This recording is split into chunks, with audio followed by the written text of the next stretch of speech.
In the world of board game media production, one man retains the integrity and tenacity to rise above the rest and compile the definitive list of the 100 best board games of all time. And that man, that legend, is Tom Vassell of the Dice Tower. And some guy named Chaz Marler's apparently made his own top 100 list. Because Tom asked him to. No, I didn't. Chaz Marler from Pair of Dice Paradise here, welcoming you to the end. This is it. The cream of the crop, the end of the list, the top 10 favorite board games of all time, according to me. Whether you've joined us for just this episode or you've been with us through this entire series, before we get to the top 10, I want to pause and take a moment to look back at some of the special memories that we have together.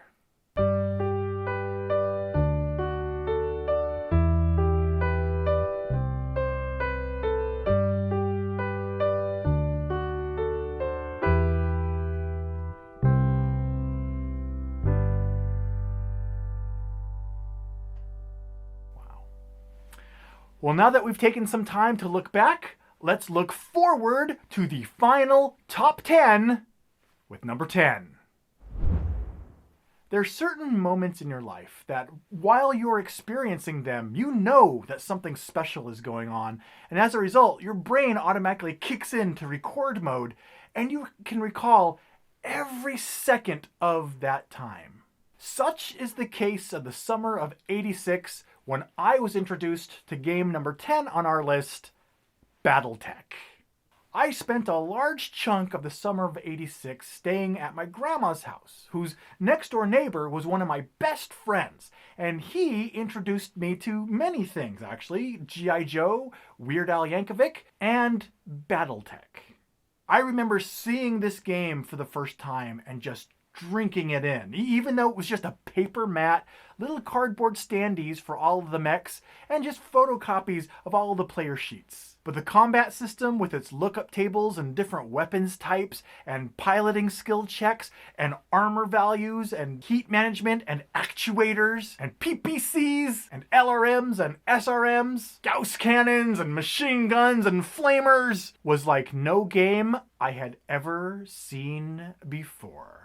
I spent every possible waking moment I had that summer in a hot, stuffy, converted attic stuck to a vinyl chair commanding my fleets of Phoenix Hawks, Crusaders, Archers, and Locusts against the enemy.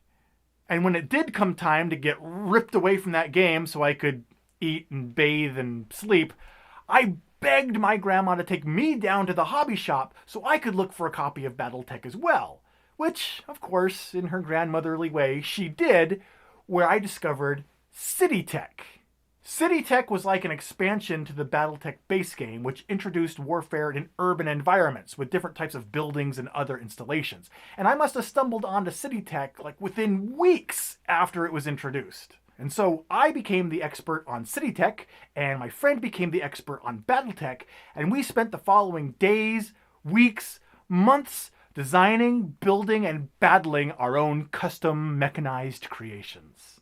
Time passed, and I got to play it less and less, but the final large Battletech campaign that I got to play was against the girl that I was dating junior year in high school. And by that time, I'd actually built a small model railroad set specifically for playing Battletech on, which I introduced her to. And to my surprise, she didn't think it was just some silly game. In fact, she took to it like a fish to water. In fact, she beat me unmerciful at it.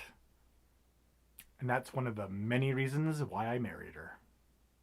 And that's why at number 10 we have one of the most technical, complicated, but utterly fantastic games I have ever played, Battletech.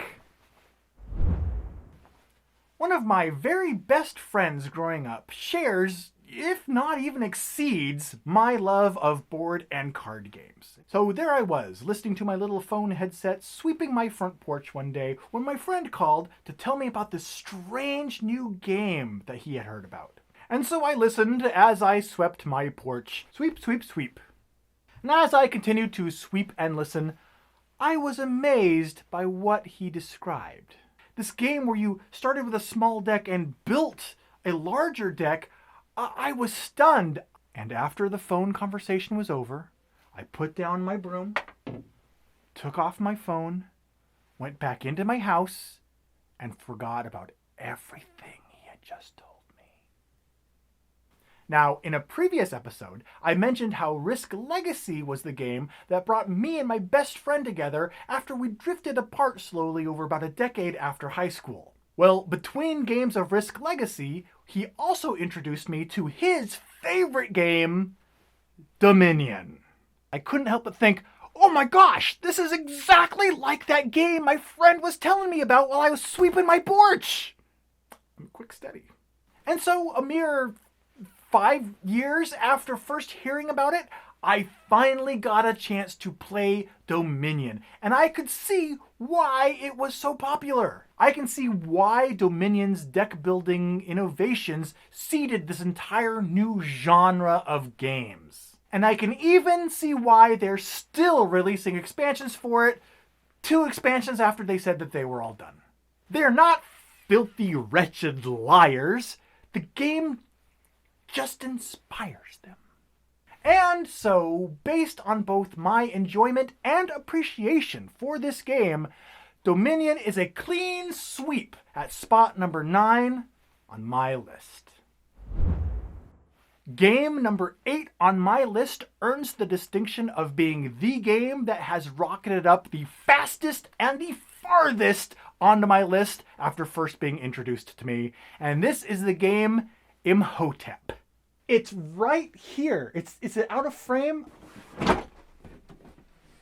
Imhotep is a deceptively simple game. Here's how it works. In Imhotep, each player has a quarry of cubes in their color. And there are several different stations laid out on the board where those cubes can be delivered to. But players can't put their cubes directly into those different stations. They first have to load their cubes onto one of 1 to 4 waiting boats that are going to go into those stations. The boats that are randomly selected each round can hold between 1 to 4 cubes. Players can put their cubes into any one of the slots on the boat, but when that boat finally does come into port and lands at one of the stations, the cubes are going to come off of it and be placed in that station based on the order they appear on the boat, from right to left. Each station will earn players points in a different way. For example, one station may earn players points based on how tall of an obelisk of their color they can build, or these stones may be laid out in a grid and you earn more points based on how many contiguous stones of your color there are in that grid, and in another station, etc. So essentially, players are putting cubes onto boats and moving those boats into stations. So what's the big deal? Well, at first glance, the game seems simple enough, but soon you realize that timing is everything. When do I go and get more stones out of my quarry? When do I put my stones onto the boats? Which position do I take on the boat? Do I use my turn to pull one of the boats into one of the stations? Or do I trust that my opponent is going to take the boat I want and put it where I want? Every action I can do gives me an advantage in one area, but simultaneously causes me a disadvantage in another.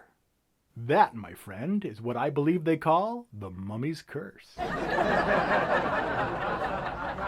off the stage! Bottom line, if you answer the question, have you played Imhotep, with no, go play this game. In my opinion, it combines the almost perfect blend of design elegance and decision complexity.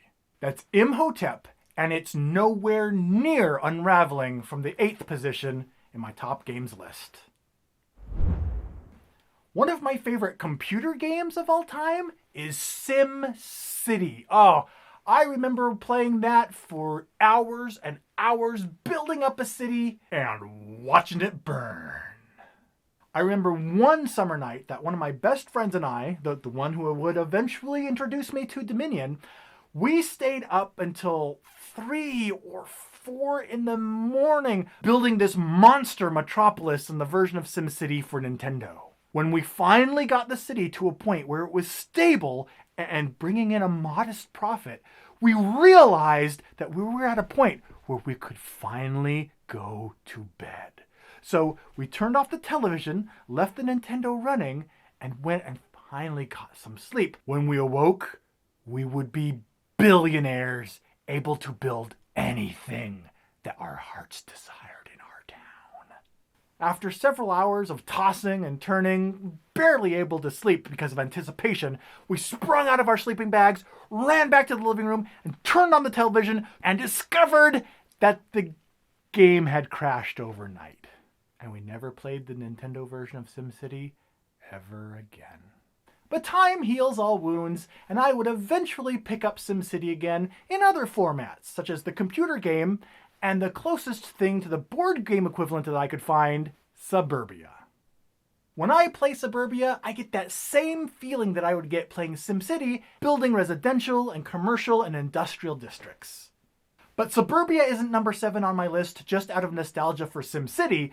It's a powerful game that stands strong on its own merits. If you like city building even in the slightest, I definitely recommend giving it a try.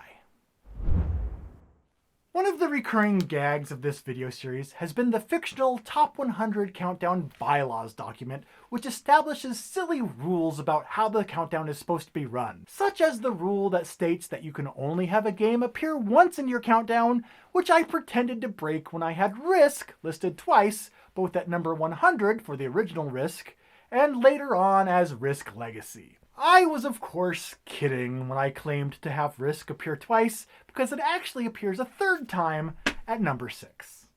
It's the final episode of the series, so all bets are off. Of all of the out-of-print and rare games that I have discovered over the last few years, none of them eludes me more than a game called The Queen's Gambit. This is a game that's based on Star Wars Episode 1, and there's several different mini-games going on at the same time. But they're all woven together in such a way that it builds a cohesive game. So, due to its scarcity and subsequent inflated price in the secondary market, I figured there was no way I was really ever going to play The Queen's Gambit. And eventually, I came to terms with this fact. But then, a couple years ago, a mass market version of Risk called Star Wars Risk was announced. And at first people were like, I don't care about that. But then the rumors started to spread that Star Wars Risk was actually the poor man's re-envisioning of the Queen's Gambit.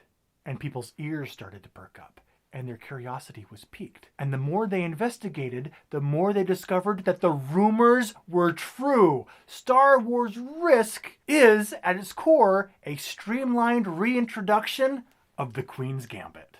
It's not as complex, but it gives you that same feel with its starship battles and struggle between the rebels and the Empire to shut down the shield generator around Endor, and lethal lightsaber battle between Luke and Darth Vader himself. And that's why I have allowed Star Wars Risk to appear on this list as its own individual entry, because it is just as much Risk as it is The Queen's Gambit. So it takes the game that I played most often growing up and adds several new interesting layers to it. Personally speaking, I consider Star Wars Risk a board game mass market masterpiece, and it has earned its place solidly at number 6 on my list of my favorite games of all time. Every now and then, a game comes along that's like a diamond in the rough, a hidden treasure that you feel you alone have discovered and share with your friends, and you kind of become an advocate for this little-known game. Such is the case with game number 5 on my list, Filthy Rich. Filthy Rich has one of the most unique game mechanisms that I have ever seen. The game includes this 3-ring binder with these 3x3 card sleeves, like you might keep sports cards or magic cards in. But these clear plastic pages are an integral component to the game. See, the sheets represent billboard advertising space that the players can buy. And as the pages in the binder are turned to overlap one another, that represents other players' billboards overlapping your own, preventing your customers from seeing them as clearly and costing you money. Filthy Rich was produced in the early to mid-90s, and it isn't until 2015's Mystic Veil that I've seen another game even come close to using this type of idea. Now, admittedly, the game is not without its quirks. I feel that it could have used a few more months of playtesting and rules revisions. But even then, I feel it's far more overlooked than it deserves to be. My best friend and I love Filthy Rich, and we take every opportunity that we can to introduce it to new people. And as a result, still just the two of us are really the primary advocates for the game.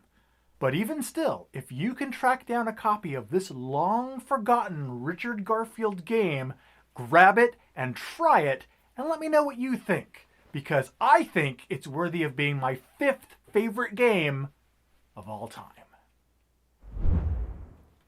Some games, when you first see them laid out on the table, don't really do much for you. And it's not until you actually sit down and play them that, pow! They make a definite impact on you. Such was the case with my 4th favorite game of all time, Las Vegas. Now this is a neat little dice rolling game that's simple, but not as simple as you might first suspect. In Las Vegas, a half-dozen casinos are laid out on the table, numbered 1 through 6, and each player starts with a handful of 8 dice. Now on your turn, you're simply going to roll those dice, look at the numbers that you rolled, and pick one collection of a certain number and put all dice of that number onto one of the casinos. For example, if I rolled a bunch of 2s, 3s, and 4s, I might say, I'm going to put all the 3s that I rolled onto the number 3 casino. Play continues around the table, turn by turn, until all players have assigned all of their dice to casinos. And then the player who has the most dice on each casino wins the money assigned to that one. But the rub is that before the money is doled out, any players with the same number of dice on a casino have their dice removed, and whoever's left, they're the ones who compete for the money. And it's the fact that on each player's turn, they roll their dice just once, and you evaluate and choose what to do with their results before passing play until it comes back around, that makes things such a challenge. Because early on in the round, you have lots of decisions you can do with what you've rolled. But as the number of dice you have each turn dwindles, so do the number of options you have available. Las Vegas has this delicious combination of both strategy and luck, and it plays fast even with up to 8 players. So if you get a chance to sit in on a game of Las Vegas, I implore you to do so. It's a game that's just this close to being edged out of my top 3 because it lands at number 4. Game number 3 on my list has been referred to as a season of Star Trek in a box. And yeah, I think that's a fair statement. Now, the same thing has been said by some about the new game Star Trek Ascendancy. But until I get a chance to play that game and see if it dethrones this one, Star Trek Fleet Captains still remains at spot number 3. In Star Trek Fleet Captains, players are going to be exploring the cosmos, encountering strange dilemmas, engaging in tactical ship-to-ship combat, managing their crew, and completing missions. This game has been surprisingly versatile. We've tinkered with adding puzzle elements to it, RPG elements, incorporating cards from the Star Trek customizable card game from the early 90s into the game to add more crew members and equipment and dilemmas and missions and ships. I've even gone out and tracked down the Star Trek HeroClix characters so that a hybrid of Space Hulk using Star Trek characters can be incorporated into a campaign of Star Trek Fleet Captains. But really, it's not just the versatility of this game's components and all the neat things that you can do with them. It's the fact that there's also a really good game in this box to begin with that makes Star Trek Fleet Captains warp up to number 3 on my list. All right, game number 2. Whereas Risk had the largest impact on the first half of my life, this is the game that has probably had the largest impact on the second half. Just after we got married, my wife and I moved to a totally new town so I could go to school there. We didn't have anything. We didn't know anybody. It was basically just us on our own. At that time, my wife worked at a dry cleaner's downtown. And one day, on her lunch break, a fellow business owner walked in, recognized the book that she was reading, and struck up a conversation with her. They became pretty good acquaintances, and a couple weeks or months later, he invited my wife and I over to his house with some other friends to play this game called Magic the Gathering. Before that night, we'd played it a couple of times and maybe even bought a booster or two. But that night, we were introduced to really everything that Magic had to offer. That night of playing Magic and meeting new friends turned into another game night a couple of weeks later. And before we knew it, this new group of friends and us was playing Magic consistently every single week, sometimes multiple days a week, for a span of at least several years. And now, these days, even though we haven't bought a booster in years and the cards sit in boxes in the closet, the friendships that we formed still persist. Well, we have arrived at the end of the list. And so, ladies and gentlemen, I present to you my number one favorite game of all time. And as promised, joining me now to help introduce this game is Jamie Keggy of the Secret Cabal. Chaz, I am so excited to reveal that your number one game is Forbidden Stars. It's one of my favorite games too. Whoa. Forbidden Stars isn't my favorite game, Jamie. It's not even on my top 100. Wait, what? How could it not be one of your favorite games of all time? Come on, Chaz. Well, sorry, but yeah, a couple episodes ago I explained how Star Wars Rebellion completely replaced the game for me. I'm sorry? Listen, this is outrageous. It's preposterous. It's ludicrous. How could Forbidden Stars not be on your list? How could it not? I mean, look at the game. The artwork's fantastic. The components are off the charts awesome. You got little ships you're flying around in. You got beautiful planets you're going to. And it's not just dudes on a map killing each other all over the place. It's an objective-based game, and that's so absolutely amazing the way they implemented this. Now, some people say that the combat is a little bit overblown and it takes a little bit too long, and maybe I agree with that a little bit, but the combat's still a lot of fun. And I absolutely do not understand how anybody in their right mind could not put this on their number one, at least, on their list. And it's not even on your list at all. It's absolutely outrageous and completely out of your mind. Okay. You make a very convincing argument, Jamie, and to be honest, you've given me a lot to think about. In fact, based on everything that you just said, I think I know now what I have to do. And now, helping me introduce game number one on my list, is Matt Evans of Board Game Replay. What's up? Hey, Matt! My favorite game is HeroScape. Cool. Oh yes, HeroScape, the ultimate sandbox game. For those of you who may not know, HeroScape is this fantastic, amazing, ahead of its time game that came with this plastic interlocking terrain that allowed you to create any number of incredible, fantastic maps. They included outdoor terrain, forests and jungles and trees and castles, and allowed you to mix and match and make anything that you could imagine. And after you had created your map, you would assemble a custom army of pre-painted miniatures to go and fight your battles.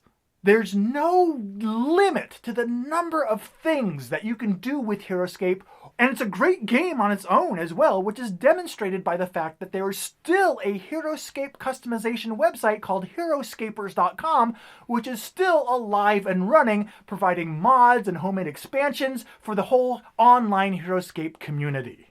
I could go on and on and on about all the amazing, fantastic, fun adventures I've had playing HeroScape. But instead, I'll talk about the amazing, fun, fantastic adventures I hope to soon have with HeroScape. Because HeroScape is the one game that I have had in boxes in my closet for the last 9.5 years. Just waiting for the day that my daughter is old enough to introduce the game to her. Since early 2007, I've always kind of had this schedule in the back of my mind that when she was just about 10 years old would be when I would introduce her to it.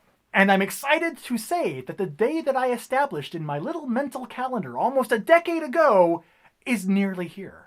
So, in a very real way, this series of videos has not been just a countdown of my 100 favorite games of all time, but it's also been a countdown for me to ticking away closer and closer to Heroescape, knowing that when I hit this one, I pretty much would be ready to share the game with my daughter.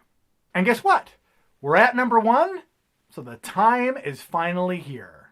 So, if you'll excuse me, I think I am going to take the liberty of foregoing my closing credits this time, so I can go dig out a few boxes, set up a map, and introduce my favorite game of all time to my favorite person of all time. Talk to you again soon.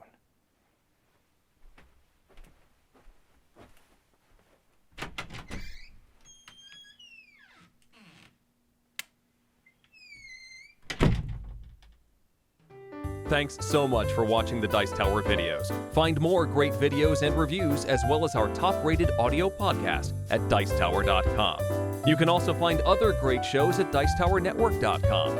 I'm Eric Summerer, and you've been watching The Dice Tower. The Dice Tower is sponsored by Cool Stuff Inc., where you can find great games for great prices. Cool stuff in stock. Check them out at CoolStuffInc.com. This is exactly like that game my friend told me about while I was sweeping my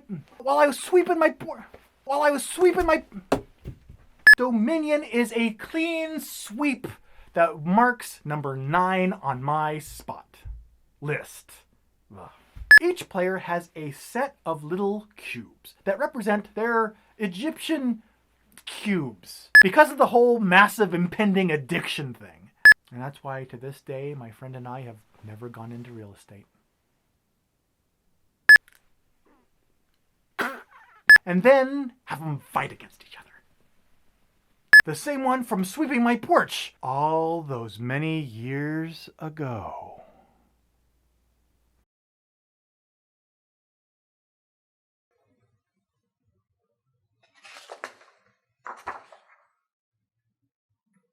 What's up?